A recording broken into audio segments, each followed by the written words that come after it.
Hello दोस्तों, मेरे channel में आपका स्वागत है। एक नई कहानी के साथ फिर से आपके सामने प्रस्तुत हुई हूँ। आज की कहानी है पत्नी का सम्मान किसकी जिम्मेदारी। तुम्हारे सम्मान की जिम्मेदारी मेरी तो मेरे सम्मान की जिम्मेदारी किसकी। निधि, तुम भी कहाँ जरा सी बात लेकर बैठ गई। कम से कम तुम तो समझो। अगर मैं ऐसा ना कहता तो लोग मुझे जोरू का गुलाम समझने लगेंगे। आखिर मुझे भी तो अपने परिवार के सामने अपना सम्मान बनाए रखना है। अरविंद निधि को अपनी बात समझाते हुए बोला, ये कैसा सम्मान है अरविंद, जो मेरा अपमान करने पर मिलता है। मेरे सम्मान की जिम्मेदारी किसकी है फिर। इतनी घटिया सोच है तुम्हारी। अपने सम्मान के लिए मेरा अपमान कर रहे हो। निधि अरविंद की बात का जवाब देते हुए बोली, यार तुम औरतों की यही तो समस्या है। छोटी सी बात को रबड़ की तरह खींचकर लंबा कर देती हो। ऐसा क्या कह दिया मैंने। सिर्फ इतना ही तो कहा था कि बिना मेरी इजाज़त के घर के बाहर कदम नहीं रखोगी। पति होने के नाते क्या मैं तुमसे इतना सा नहीं कह सकता। अरविंद अपनी बात को सही ठहराते हुए बोला, अच्छा सिर्फ इतना ही कहा था।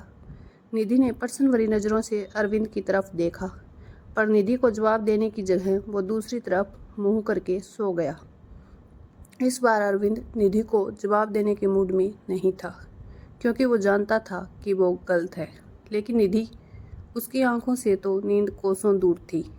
कितनी बुरी तरह से लताड़ा था अरविंद ने उसे, जैसे उसका कोई अस्तित्व ही ना हो।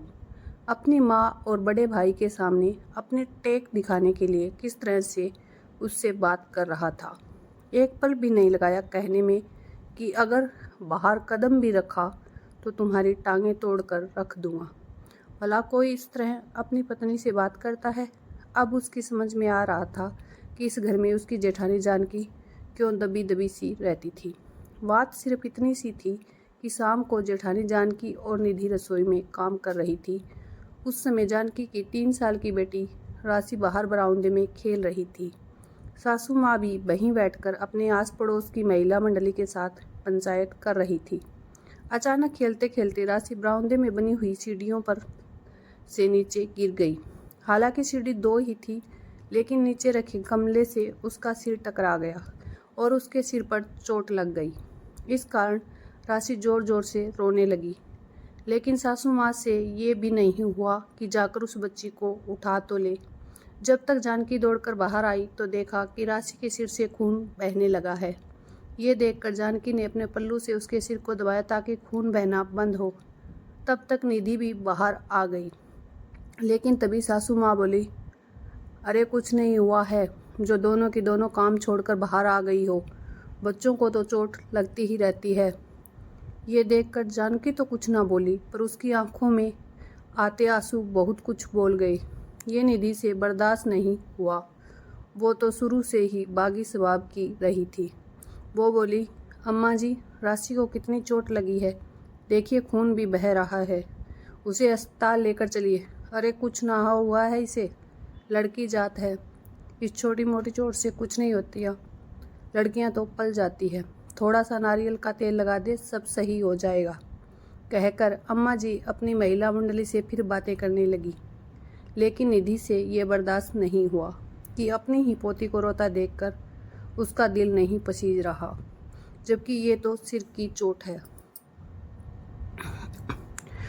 वो आनन फानन में अपने कमरे में गई, अपनी अलमारी से कुछ पैसे निकाले और बाहर आकर जानकी की गोद से राशि को ले लिया और पैदल ही नुक्कड़ की तरफ चल दी।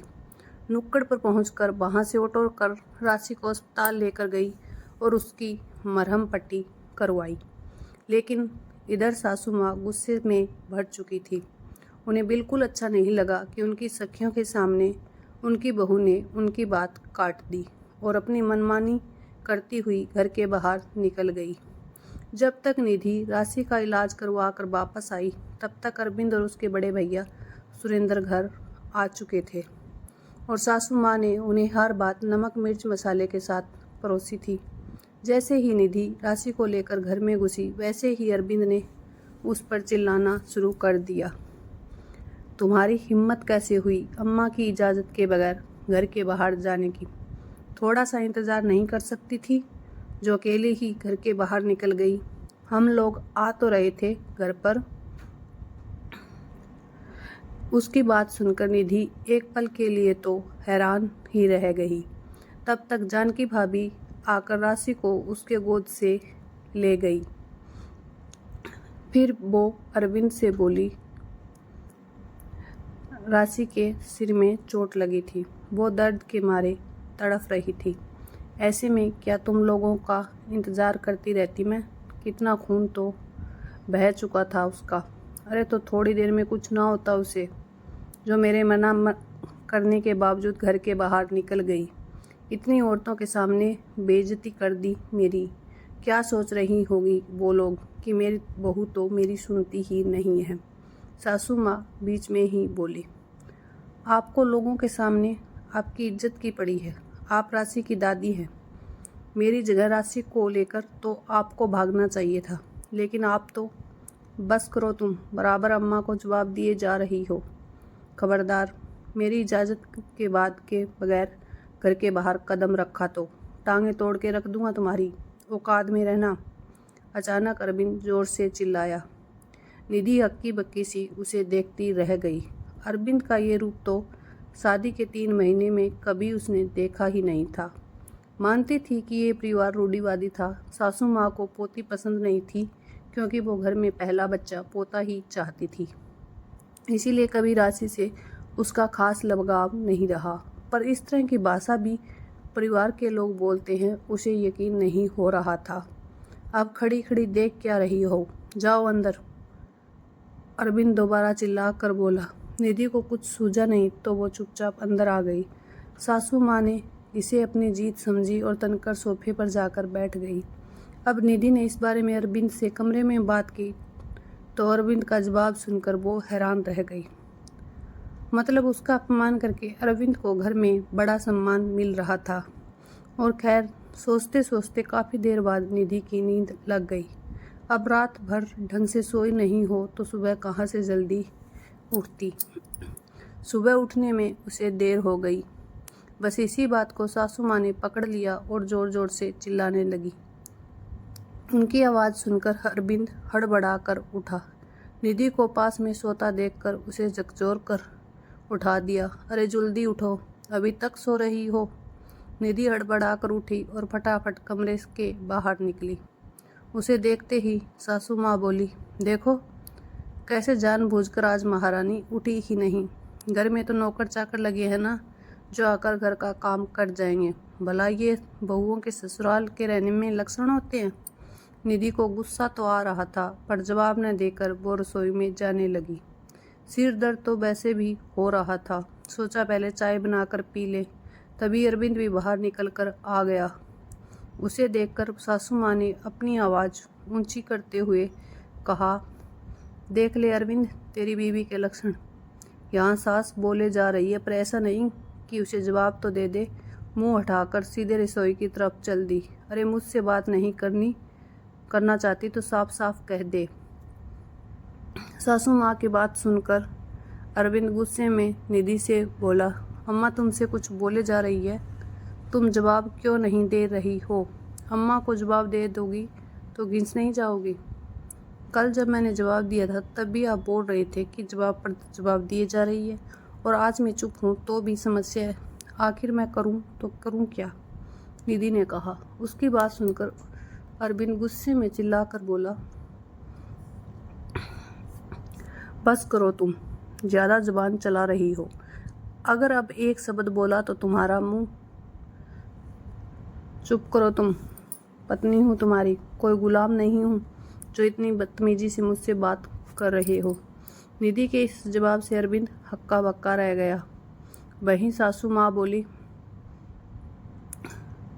हे भगवान, अपने पति तक से जुबान लड़ा रही है ये। तेरी यही हैसियत है तेरी बीबी के सामने, जो सबके सामने तुझे जवाब दे रही है। सासू माँ अरविंद को सुनाते हुए बोली।